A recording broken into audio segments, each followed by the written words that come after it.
ছাত্র জনতার আন্দোলনে যখন দিশেহারা সরকার, তখন প্রধানমন্ত্রী শেখ হাসিনা উনি পদত্যাগ করার এক প্রকার সিদ্ধান্ত নিয়েই ফেলেছিলেন। ওনার বোন শেখ রেহানা ওনার পা জড়িয়ে ধরেন এবং পদত্যাগের জন্য অনুরোধ করেন, এবং সেই অনুরোধ উনি উপেক্ষা করতে পারেননি এবং পদত্যাগ কিভাবে করবেন, পদত্যাগ করার পূর্বে জাতির উদ্দেশ্যে ভাষণ দেবেন, তার একটা খসড়া প্রস্তুত করা হয়। তবে গ্যাং অফ ফোর, আওয়ামী লীগের ভিতরে থাকা এই গ্যাং অফ ফোরের কারণেই তারা এতদিন যেভাবে দেশবাসীর বিরুদ্ধে তারা অত্যাচার নির্যাতন পরিচালনা করেছিল, এই জুলাই আন্দোলনের সময় সেই পথে তারা অবলম্বন করেছিল। তাদের উদ্দেশ্য ছিল গুলি করো এবং হত্যা করো। যখন হত্যা করা হবে তখন কিছু সংখ্যক সাধারণ জনগণ হত্যা হলেই বা কিছু সংখ্যক সাধারণ জনগণ নিহত হলে তখন অন্যরা পালিয়ে যাবে, তারা মাঠ ছেড়ে দিবে। এই মেন্টালিটি নিয়ে তারা আবার শেখ হাসিনাকে রাজি করান এবং পরামর্শ দেন যে আপনি কোনোভাবে পদত্যাগ করার সিদ্ধান্ত নেবেন না। অর্থাৎ এই মুহূর্তে একটাই উপায়, সেটা হচ্ছে এই আন্দোলন নস্যাৎ করার। আপনার সামরিক যে বাহিনী রয়েছে তাদেরকে গুলি চালাতে নির্দেশ দেন। যখন তারা গুলি চালাবে তখন বাধ্য হয়ে আন্দোলন নস্যাৎ হয়ে যাবে এবং আন্দোলন থেকে সকলে মাঠ ছেড়ে পালিয়ে যাবে। এই যে গ্যাং অফ ফোর, 4 আগস্ট রাতে যখন শেখ হাসিনার নেতৃত্বাধীন সরকার গ্যাং অফ ফোর নামে পরিচিত 4 জন শীর্ষ নেতা ওবায়দুল কাদের, আনিসুল হক, সালমান এফ রহমান এবং আসাদুজ্জামান খান কামালের পরামর্শে কঠোর অবস্থানে যায়। এই যে 4 জন গ্যাং অফ ফোর, এই 4 জন গ্যাং অফ ফোরই মূলত জুলাই আন্দোলনে যে হত্যাকাণ্ড সংঘটিত হয়েছে তার মূল মাস্টার মাইন্ড।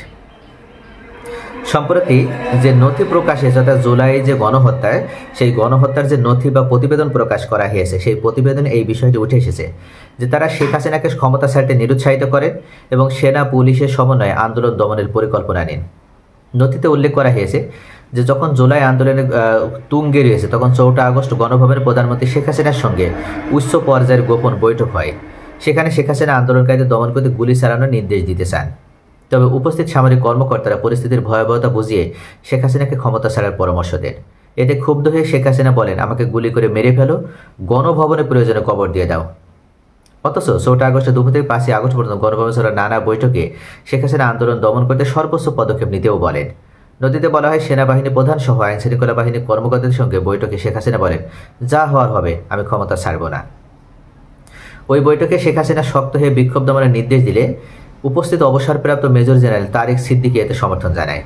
তিনি বলেন, গুলি চালিয়ে কিছু লোককে মেরে ফেললেই বিক্ষোভ এমনিতেই দমন হয়ে যাবে।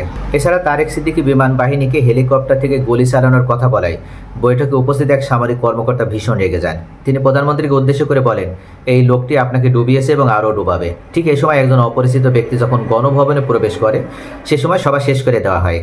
তো মূল বিষয় হচ্ছে যে ট্রাইব্যুনাল নতুন শেখ হাসিনার পদত্যাগের পূর্ব মুহূর্ত পর্যন্ত যে বিষয়টি উল্লেখ করা হয়েছে, সেখানে দেখা যাচ্ছে যে গ্যাং অফ ফোর এবং অবসরপ্রাপ্ত মেজর জেনারেল যে তারেক সিদ্দিকী, এই তারেক সিদ্দিকী এবং এই গ্যাং অফ ফোর অর্থাৎ ওবায়দুল কাদের, আসাদুজ্জামান খান কামাল, আনিসুল হক এবং সালমান এফ রহমান, এই 4 জনের কারণে মূলত জুলাই গণহত্যা সংঘটিত হয়েছিল।